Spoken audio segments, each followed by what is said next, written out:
It seems like people have been so busy discussing possible designs for the becoming Ferrari Purosangue SUV that we forget about an essential aspect, which is performance. There's little point in trying to speculate what it will look like, seeing as how all the prototypes we spotted in a while have been wearing a Maserati clothing. The 2022 Ferrari Purosangue SUV will take the Urus lunch money, and here's why. Well, right now, we're a lot more intrigued about what might be powering those test mules. The reason why I'm showing a Ferrari GTC Ford Luso is because this is the closest thing that's out there to this SUV that's coming, the 2022 Ferrari Purosangue. So the only thing that they have out right now are renderings, and renderings are what they are. Renderings, we don't know yet. And we have seen prototypes, driving around Italy and different places. But right now, we're a lot more intrigued about what might be powering those test mules, because Ferrari is in a privileged position regarding the Purosangue. What we mean is that the benchmark models like the Lamborghini Urus, Porsche Cayenne, the Turbo S e-hybrid coupe, and even the Jeep Grand Cherokee Trackhawk have already shown the world their skills. Logic then dictates that all Ferrari needs to do is look at those cars and their performance and simply make sure that the Purosangue is quicker.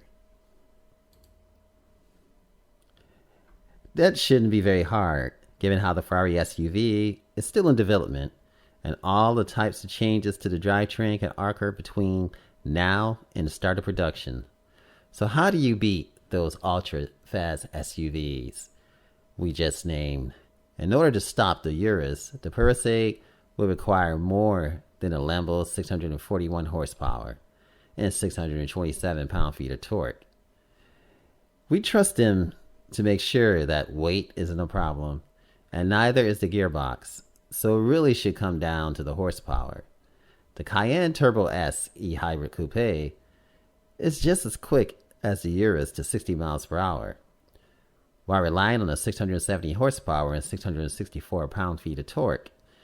The Jeep Grand Cherokee Trackhawk, on the other hand, packs a 6.2-liter supercharged Hemi V8 with 707 horsepower and 645 pound-feet of torque. It will hit 60 just as fast as the Urus or the flagship Cayenne Coupe in about 3.5 seconds. Now let's look possible engine configurations for the Purosangue. First up naturally is the 6.5-liter V12 unit from the A12 Superfast. It's got 789 horsepower and 530 pound-feet of torque. This would have an excellent choice, but still, since this is an SUV, a twin-turbo engine makes more sense. Now, the Aston Martin also thought so, which is why they used a 4.0-liter twin-turbo V8 in the DBX. And that DBX is just straight up awesome.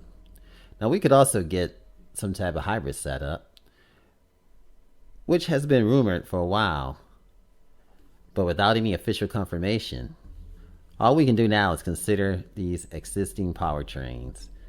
The engine we like most of the Purosangue is the 3.9-liter twin-turbo V8 from the FA Tributo. It produces 710 horsepower and 568 pound-feet of torque.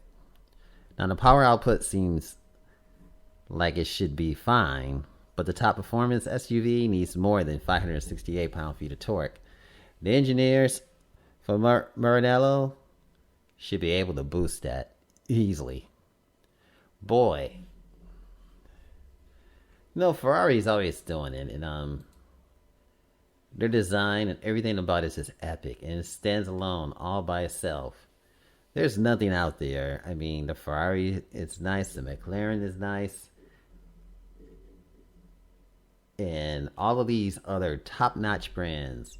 And due to the fact that Ferrari is making an SUV, the Purosangue is just going to be beautiful, folks. You think that the Ferrari Roma is beautiful. Imagine what they're going to do with the Purosangue. I mean, it's just going to be epic. Actually, there's really, I mean, they stand alone. You can't say it's better than the McLaren. You can't really say it's better than a Porsche. You can't say any of that. The only thing you can say is that Ferrari stands alone, and you got to have Ferrari money. And Ferraris cost more than Lamborghinis. And not only that, but they have a look to it that's just different. And the Lamborghinis are beautiful, and Lamborghini can't be compared to a Ferrari as far as design, the way it looks with the hexagons, the everything, the design theme of the Urus, and you can imagine the Purosangue, is that you really can't compare. You know, all of them just stand alone. Even the Porsche does. Everything just has its own heritage, its own beauty, and people who like Ferraris are going to buy Ferraris, and people who like Porsche is going to buy Porsche, and people who like Lamborghini is going to buy Lamborghinis. So I think that it's going to be epic. And the only thing I have here is the Ford Luso, because the reveal has not happened with the Purosangue yet, and it will be happening soon. So stay tuned, and I'll be updating you guys with all the latest information. This is Automotive Reviews, and that 2022 Ferrari Purosangue SUV, it may take the Urus to lunch. It may take their lunch money, but it won't take their lunch money. When I come to conclusion, I come to think about it, it's not going to happen. And the Urus is going to continue to make money, and the Ferrari is going to continue to make money, and so is Porsche. And they all have their own unique niches, and that's what makes it awesome. And people who can't afford the Ferraris and the Lamborghini, they buy all three of them: the Porsche, the Ferrari, and the Lamborghini, and the Aston Martin. This is Automotive Reviews. Thanks for watching. Remember, like, share, and subscribe.